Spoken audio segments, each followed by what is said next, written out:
玩呢個咩叫咩啊？我哋坐緊呢個叫極地時速嘅過山車，我呢個過山車唔係好刺激，因為佢好多人，好驚啊！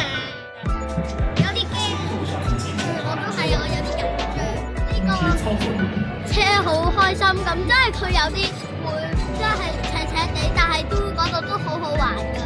佢有啲斜坡係有少少離心力，搞到我個心臟都好開心咁樣，真係好類似一個好開心嘅嘢咯，可以做。記住啊，你玩完你唔適合嘅話，你唔適合玩嘅嘢之後，你會覺得我好想玩啊，我好想玩多次啊。呢個就係你嘅例子啦。你咁驚嘅話，快啲嚟玩啦！嚟到海洋公園最出名嘅就梗係佢嘅山頂纜車啦，睇下嗰度好多人啊！我哋排咗好耐先到㗎。到36 level， 升到噴火龍呢個10，排咗咁耐，終於有纜車搭啦！係啊，好開心啊！我要食牛纜車。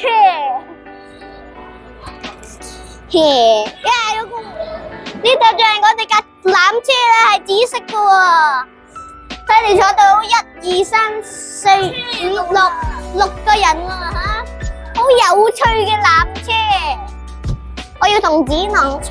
我哋阿姐坐中間呢度，阿樂坐到唔係，我要坐呢度。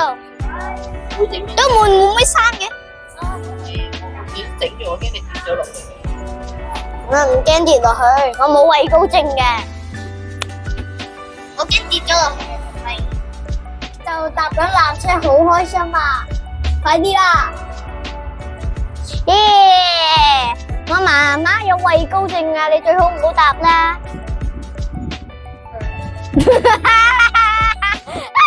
哈利路亞，哈利路亞，哈利路亞。我記得住最後面。